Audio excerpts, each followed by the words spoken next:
45장은 바룩이라는 인물입니다. 바룩이라는 인물은 우리가 잘 모르죠. 예레미야는 잘 알죠. 이사야도 잘 압니다. 그러나 바룩이라면 잘 기억나지 않습니다.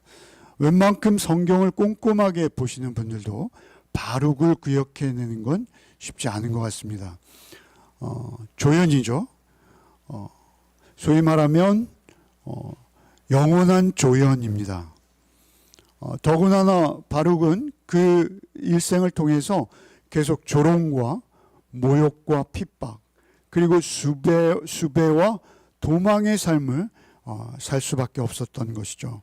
그런 바룩에게 하나님께서는 예레미야를 통해서 말씀을 주시는 것이죠. 오늘 주시는 말씀, 이 말씀은 순전히 바룩 한 개인을 향한 말씀이에요. 45장 전체가 물론 1절로 5절로 굉장히 짧습니다만 바룩 한 사람을 위한 말씀이에요. 사실 이 말씀은 이 세상의 모든 조연을 향한 말씀이면서 또 동시에 우리와 같은 그저 평범한 기독인들에게 많은 도전과 또 은혜를 줄 수 있는 말씀이라는 것이죠. 특별히 오늘 말씀을 예레미야가 하나님께로부터 받아서 바룩에게 전한 것은 사실은 이미 18년 전의 이야기예요. 사실 이 말씀은 어디에 붙어 있어야 하냐면 36장 혹시 기억하십니까? 36장에 여호야김이라는 왕이 남유다의 왕이 바룩이 기록한 말씀을 왕궁에서 읽어주자 그가 그것을 읽을 때마다 읽은 만큼 잘라서 그 앞에 있는 난로불에 태워버리는 아주 불경한 모습의 여호야김의 그 행위가 있었던 그 시점입니다.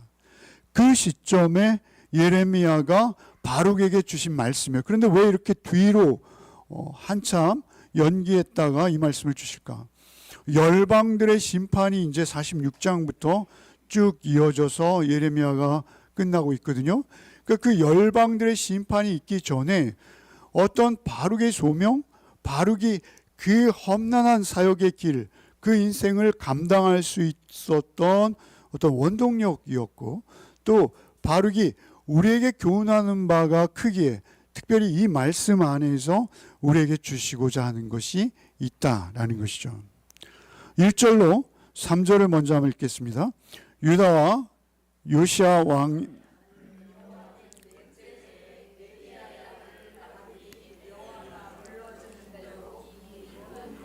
책에 기록하니라. 그때 선지자 예레미야가 그에게 말하여 이르되 바룩아 이스라엘의 하나님 여호와께서 내게 이같이 말씀하셨느니라.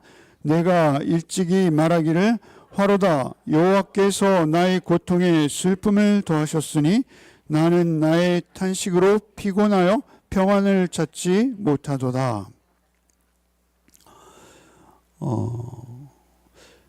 1절의 그 시점은 말씀드렸고요. 이제 바룩이 화로다 여호와께서 나의 고통과 슬픔을 더하셨으니 너는 너의 탄식으로 피곤하여 나는 나의 탄식으로 피곤하여 평안을 찾지 못하고 있도다. 이렇게 비관하고 있어요. 화로다 여호와께서 나의 고통과 슬픔을 더하셨다. 이거는 비관이죠. 그죠? 큰 실망과 함께 이러한 고백을 하고 있는 거예요. 이게 고백이라고 해야 될까요? 기도라고 해야 될까요? 분명한 것은 바룩의 심정이에요. 바룩의 지금 현재 그때 당시로서의 바룩의 심정이었고 그 마음과 중심을 보시는 하나님께서 바룩의 마음을 먼저 지적해 주시는 것이죠.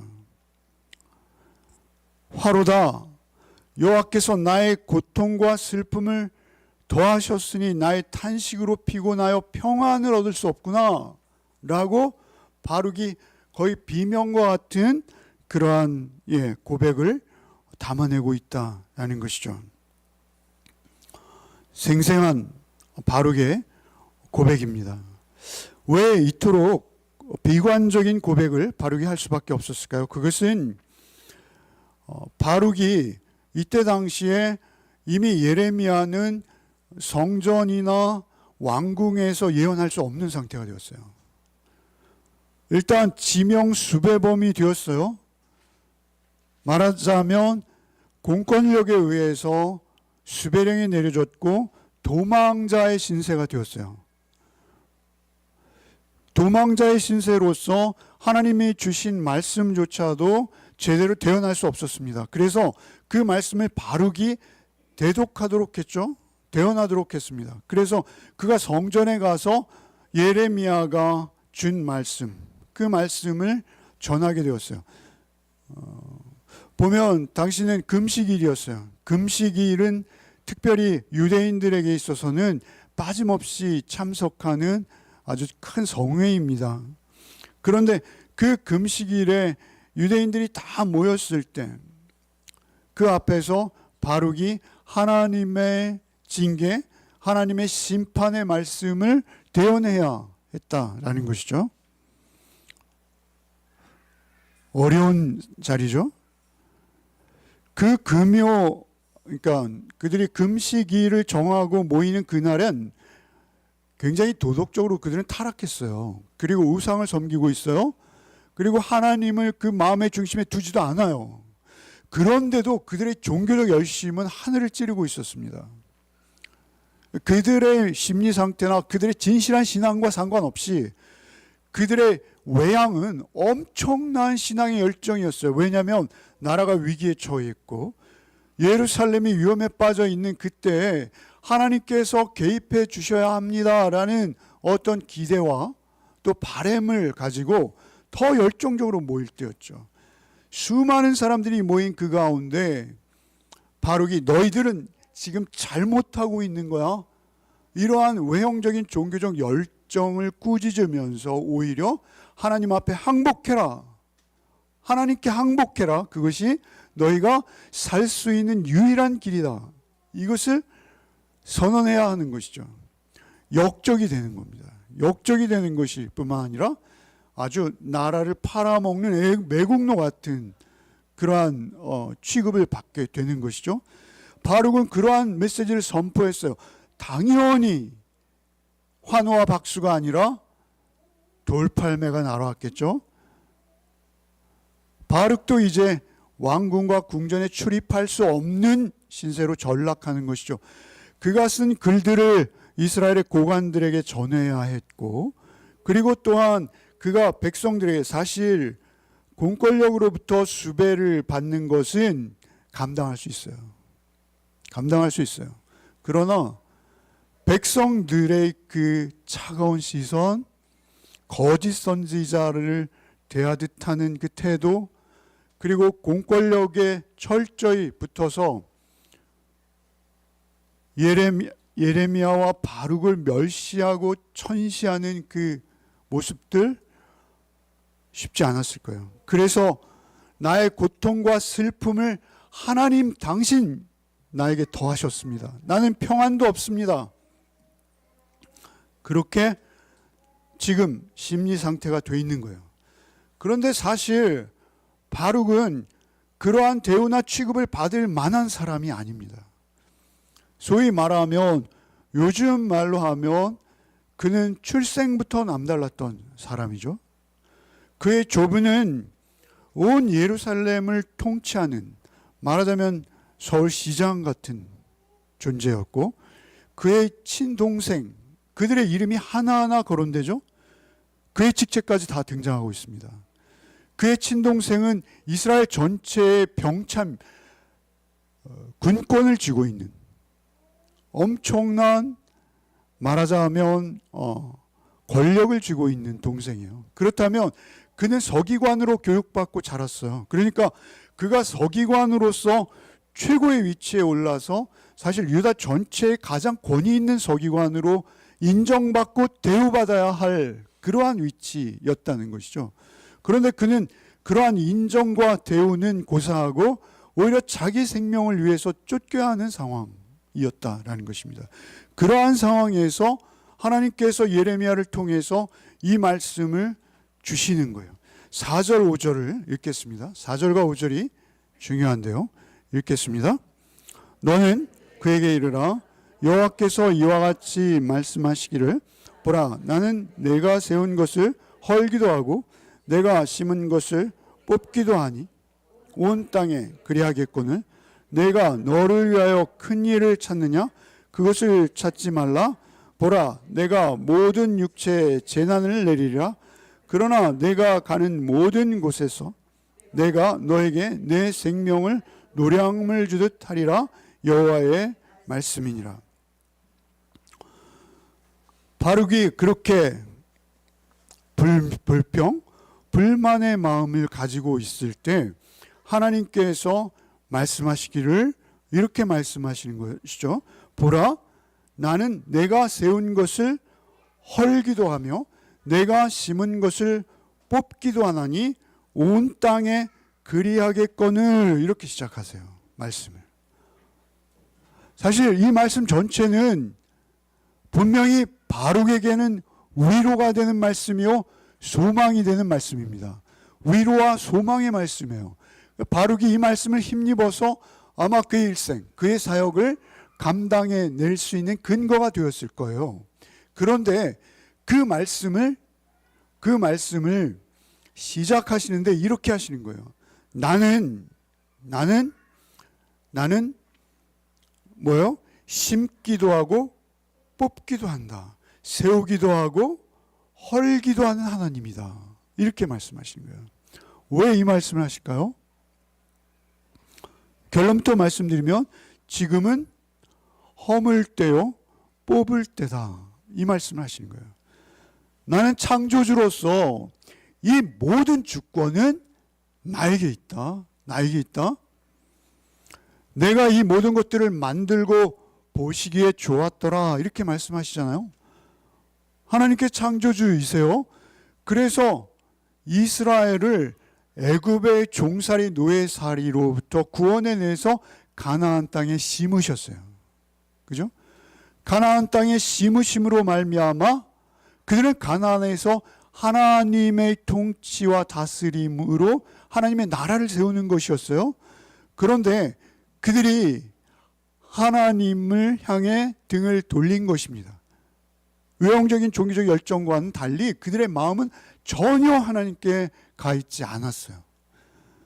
그래서 하나님께서 그들을 뽑으시기로 결정하신 것이죠.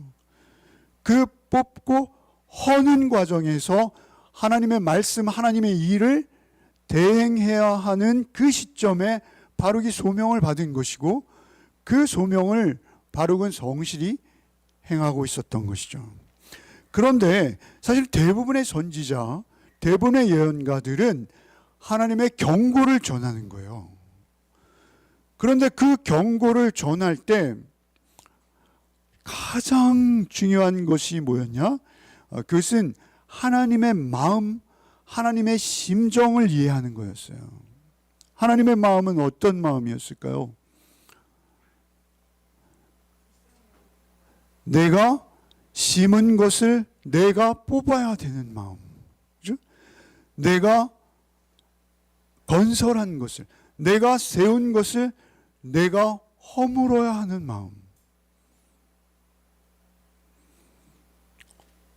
그냥 심은 게 아니에요. 애굽에 있던 그들을 가나안이라는 새로운 부지를 마련하고 정말 품종 좋은 포도나무로 광야에서 훈련시키시고 하셔서 심으신 거예요. 정성껏. 그런데 병든 거예요. 병든 정도가 아니라 이제는 생명마저 위협받고 있는 상황인 거예요. 그런 상황에서 하나님께서 그것을 뽑은 것, 너는 이렇게 바룩에게 말씀을 시작하시는 것은 이런 의미가 있는 거예요. 너는 나를 향해 불평과 원망을 가지고 있니? 내가 심은 걸 내가 뽑고 내가 세운 걸 내가 허물 때 나의 마음은 어떻겠니? 이거를 물어보시는 거예요. 결국은 하나님께서 만들고 하나님께서 창조하시고 하나님께서 그 생기를 불어넣으시고 그리고 특별히 아브라함부터 부르셔서 그렇게 정성껏 세우셨던 그들을 이제 다시 뽑으시는 하나님의 마음, 그것을 너는 좀 이해할 수 없겠니? 라는 이러한 하나님의 의도가 있는 게 아닐까요? 이러한 하나님의 깊은 생각이 있는 것이죠. 5절 한번 읽어보시죠. 내가 너를 위하여 큰 일을 찾느냐? 그것을 찾지 말라. 보라, 내가 모든 육체에 재난을 내리리라. 내가 너를 위하여 큰 일을 찾느냐? 그런데도 하나님의 마음을 이해하고 하나님의 일을 대행하는 선지자로서의 사역을 감당기보다 바룩은 큰 일을 한번 터뜨려 볼까? 이런 생각을 하는 거예요. 큰 일. 도대체 그 큰 일이 뭘까요? 그 큰 일이 예레미야는 주연이고 나는 조연이니 나도 주연을 한번 맡아볼까? 이런 일이었을까요? 그 큰 일이 자신의 선조들은 이렇게 기라성같이 큰 일들을 해냈는데 나는 이렇게 초라하구나. 나도 뭔가 공식적인 데뷔 무대에 데뷔를 한번 해서 큰 일을 해볼까? 이러한 큰 일이었을까요? 하나님께서 하지 말라는 큰 일이 무엇이었을까요? 여러 가지 가정을 할 수가 있겠죠. 그런데 그냥 우리가 평범하게 지금까지 바룩의 삶을 비추어 볼 때 바룩이 꿈꾸는 큰 일은 아마도 이 정신 못 차리는 이스라엘 백성들을 크게 한번 각성시켜서 그들 전체를 하나님 앞으로 회심시키는 그 일을 내가 한번 해야 할 텐데 이런 생각이었을까요? 그런 생각은 건전한 생각이잖아요. 좋은 생각이잖아요. 대부분의 사역자가 가져야 될 생각 아닌가요? 그런데 하나님께서 뭐라 하세요? 큰일, 그러한 큰일 생각도 하지 말라는 거예요. 하지 말라는 거예요. 지금은 하나님께서 그들을 헐어버리고 뽑아버리는 타임이다라는 것이죠. 예레미야가 이미 그 일을 감당하고 있었어요.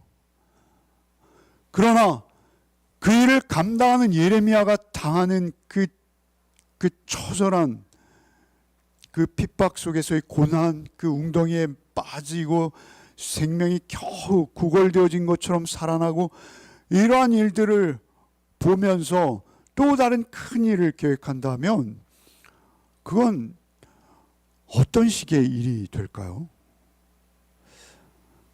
그래서 하나님께서는 그 큰 일을 계획하느냐? 그 큰 일을 너를 위하여 큰 일을 찾느냐? 이렇게 말씀해요. 너를 위하여. 그러니까 사실은 바룩이 생각하는 일은 어느 정도 자기를 위한 일, 너를 위하여 큰 일, 자기의 명성, 자기의 명예, 사실 우리 인간들이 하는 일이 대부분 여기에 연관되어 있습니다. 그것이 뭐 하나님의 영광을 위해서 내가 성전을 건축하겠나이다. 우리 큰일 한번 해봅시다. 성전 건축을 위해서 여러분 우리 한번 큰일 한번 해봅시다. 제가 내일 다음 주부터 이런 계획을 가지고 여러분들에게 선포하기 시작하면 저를 경계하십시오. 어찌되었든 하나님의 말씀 앞에서 나를 위한 큰일, 뭔가 하나님의 영광을 위해서 대단한 일을 계획하고 있었는지는 모르겠으나 그 일이 우리가 보기에 충분히 납득할 만한 사유가 있는 일이라 할지라도 그 일이 중요하지 않다는 거예요. 지금 하나님의 일과 하나님의 사역에 있어서 너가 생각하는 그 수준의 일이 아니다. 바룩에게 충고하시는 것이죠. 그런데 이러한 충고 속에서 더 놀라운 것은 바룩이 그의 사역을 끝까지 성실히 보이지 않는 곳에서 조연으로서 충실히 감당해낼 수 있었던 그 한 가지 이유는 지금 하나님께서 바룩에게 들려주신 이 말씀이 아닌가, 저는 개인적으로 그렇게 여깁니다. 뭐라 하십니까? 내가 너를 위하여 큰 일을 찾냐? 그것을 찾지 말라. 보라, 내가 모든 육체에 재난을 내리라. 지금은 재난을 내릴 때다 라고 말씀하시면서 5절에 그러나 내가 가는 모든 곳에서 내가 너에게 내 생명을 노량물 주듯 하리라, 이렇게 말씀하세요. 좀 말이 어려워요. 말씀이 어려워요. 그러나 사실 이 말씀은 너무나 큰 은혜의 말씀이라고 하지 않을 수 없어요. 여러 가지 해석이 가능하겠으나 제가 살펴본 주석들에 의하면 이건 이런 의미예요. 노량물, 이거는 전쟁 중에 얻는 뭐 전리품? 이런 거죠. 그런 전리품은 어떻게 얻게 됩니까? 물론 전쟁을 감당하죠. 그러나 내가 수고한 결과물은 아니죠. 내 소유가 아닙니다. 그냥 어느 날 갑자기 주어지는 거예요. 사실은 전쟁에서 그냥 뒤따라가기만 해도 내 몫으로 배분되어지는 거예요. 노량물은 나의 노력과 수고의 결과가 아니에요. 그냥 누군가에 의해서 주어지는 거예요. 그런데 내가 있는 모든 곳에서 내 생명을 노량물 주듯 하리라. 내 생명, 특별히 여기서 생명이라고 하면 우리는 육체적 생명, 너 죽지 않을 거야, 네 사명을 감당할 때까지 네 생애를 내가 보장하겠어, 이런 의미로 들리죠. 그런 생명을 보장하십니다. 그러나 사실은 거기에 한 걸음 더 나아간 의미가 이 안에는 있습니다. 여기 생명은 히브리 말로 네페시예요. 네페시는 그런 호흡, 이러한 걸로 번역이 되지만 성령으로도 번역이 되는 거예요. 영혼으로 번역이 돼요. 영혼을 말하는 것일 수 있다는 것이죠. 노량물 얻듯 내 생명을 어떻게 하시겠다고요? 주시겠다는 거예요. 사실 우리가 늘 잊지 말아야 될 게 있습니다. 우리가 늘 잊지 말아야 될 것은 무엇이냐면 우리의 구원은 우리가 쟁취할 수 없는 거예요. 결코. 늘 알면서도 우리가 잊어버리 우리의 뿌리인데요. 우리가 심기운 뿌리입니다. 우리의 밑바탕이에요. 기초예요. 우리 기초. 그런데 우리의 삶의 기초요, 우리의 삶의 뿌리가 되는 것은 무엇이냐면 하나님께서 우리를 부르시고 생명을 주신 거예요. 노량물 주듯 하리라 라는 것은 나는 한 게 없다는 거예요. 그냥 노량물을 내가 일방적으로 받은 거예요. 여러분, 기독교가 세상의 모든 종교와 다른 게 하나 있어요. 딱 뭐예요? 은혜입니다. 은혜. 여러분, 불교는 내가 오늘 불교도가 되겠어, 오늘부터 나는 불경을 열심히 읽고 불경을 진리로 받아들이고 불경을 따라 살겠어, 결심할 수 있어요. 그래서 요즘 뭐 사찰대인가? 사찰에서 먹고 자고 하는, 나 내일부터 입소야, 난 이제부터 난 불교도로 살겠어. 가능합니다. 인간이 얼마든지 가능합니다. 힌두교도도 그래요. 이슬람도 그래요. 인간이 선택할 수 있어요. 그리고 공부할 수 있어요. 그리고 심취할 수도 있어요. 그러나 기독교는 되지 않습니다. 성경은 그렇게 되지 않습니다. 성경은 내가 이해하고 내가 받아들일 수 없는 부분이 더 많을 거예요. 일단 하나님 주시는 은혜와 믿음이 아니고서는 하나님의 말씀을 온전히 진리로 받는 것 자체가, 이건 하나님께서 주시지 않으면 안 되는 부분이에요. 그래서 우리가 우리의 머리와 상식과 이해로 할 수 없는 부분입니다. 바룩은 너무나 잘 알고 있었을 거예요. 네가 있는 모든 곳에서 모든 곳, 거기 어디에 있던, 지금 특별히 바룩은 어디에 끌려와 있습니까? 애굽에 끌려와 있잖아요. 애굽에. 애굽은 전혀 상상치도 않았던 장소예요. 그가 애굽에 올지 어떻게 알았겠어요? 애굽을 의지하지 말라고 그렇게 애굽을 부정적으로 이야기했던 바룩이 애굽에 와 있어요. 그러니까 네가 가는 모든 곳에서 내 생명을 노량물 주듯, 노량물 얻듯 할 것이다. 이 말씀을 바룩은 알아들었을 것이죠. 그 말씀을 듣고 바룩은 다 얻었다, 다 주셨구나 라는 것을 깨닫지 않았을까요? 사실 그들이 애굽으로 내려가면 안 된다, 애굽으로 내려가면 너희들 그 애굽까지 칼과 기근과 전염병이 쫓아갈 거야 라고 하나님께서 누누이 경고하지 않으셨습니까? 그런데 그 애굽에서도, 그 애굽 땅에서도, 아니 그가 심지어 바벨론의 포로로 간다 하더라도 내가 어느 곳에 있든지 내 생명을 노량물 얻듯 하게 하겠다. 이 말씀은요, 이것은 예레미야 31장 31절 이하의 세언약과 같은 거예요. 하나님께서는 허무는 것이 목적이 아니시죠. 하나님께서 분명한 것은 뿌리째 뽑아버리는 것이 목적이 아니시죠.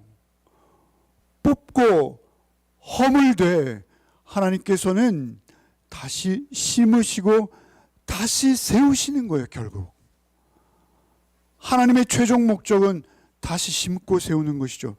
여기 지금 뽑고 허물고의 말씀, 이 말씀은 사실 1장 10절에서 예레미야가 소명받을 때 하셨던, 예레미야에게 예레미야가 전해야 할 말로 주신 그 말씀이에요.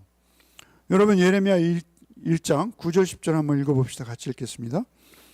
여호와께서 그의 손을 내밀어 내 입에 대시며 여호와께서 내게 이르시되 보라 내가 내 말을 내 입에 두었노라. 보라 내가 오늘 너를 여러 나라와 여러 왕국 위에 세워 내가 그것들을 뽑고 파괴하며 파멸하고 넘어뜨리며 건설하고 심게 하였느니라 하시니라.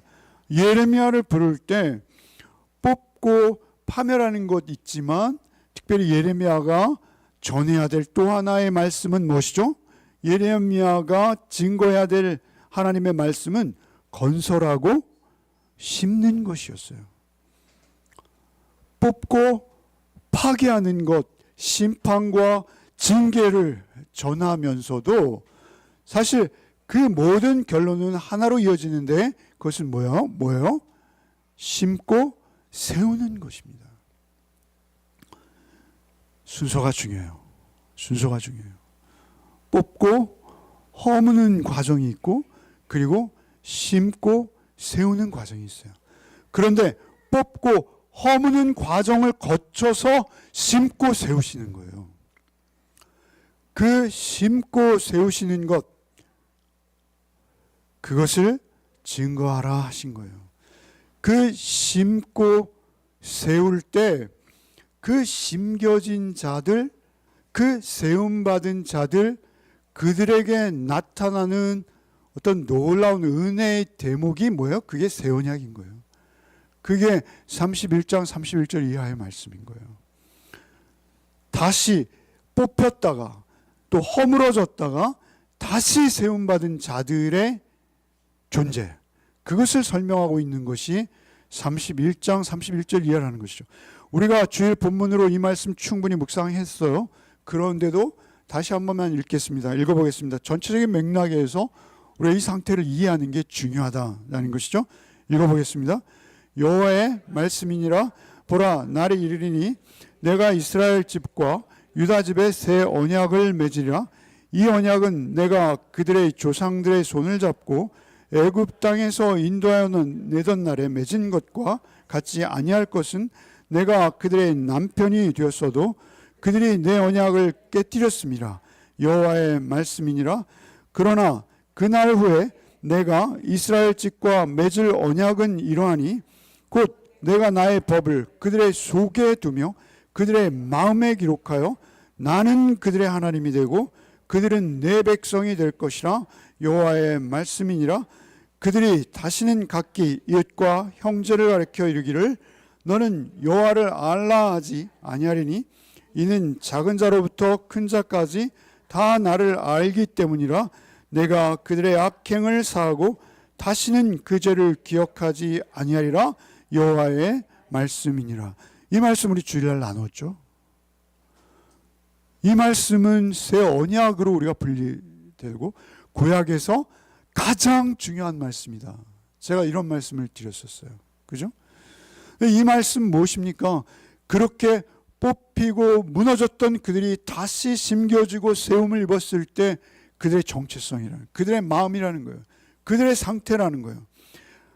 파괴하고 지금 뽑아버리시는 그 시점이지만 하나님께서는 그렇게 그들을 심기셔서 이렇게 세워주시겠다라는 것이죠.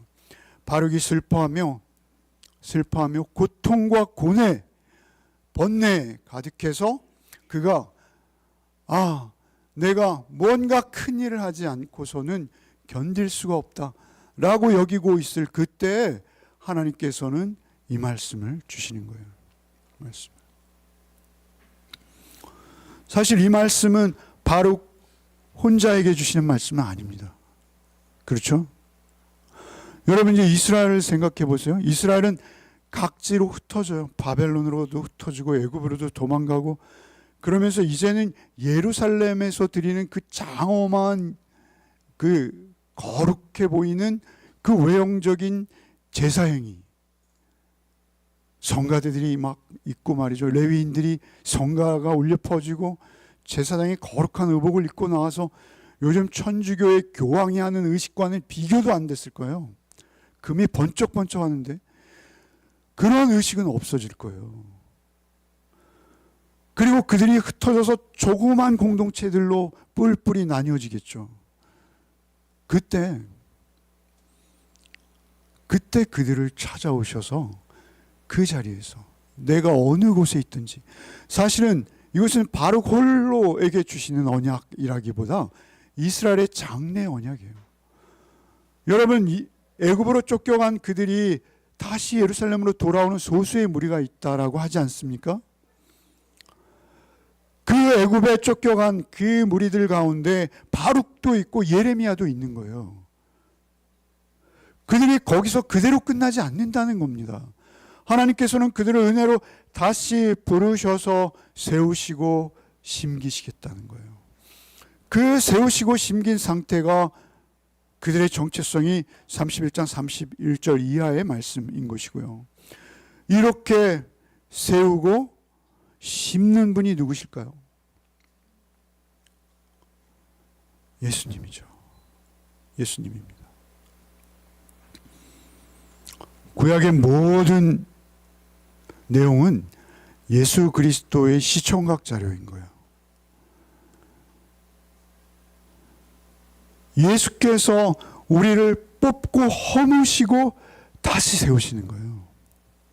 왜 뽑고 허물어지는 과정이 우리에게 필요할까요? 우리의 죄된 본성 때문에 그렇습니다. 우리의 죄된 본성이 죽어야지만 우리가 새 사람으로 살아갈 수 있게 되는 것입니다. 그 이스라엘의 죄된 본성, 그것이 뽑히는 방법은 징계와 심판을 거치는 거예요. 그런데 그 징계와 심판을 하나님께서는 자신의 독생자에게 부어버리신 거예요. 사실 우리는 이스라엘처럼 그런 시청과 교제가 되어서 우리가 그 복잡다단한 역사 속에 살아내지 않아요.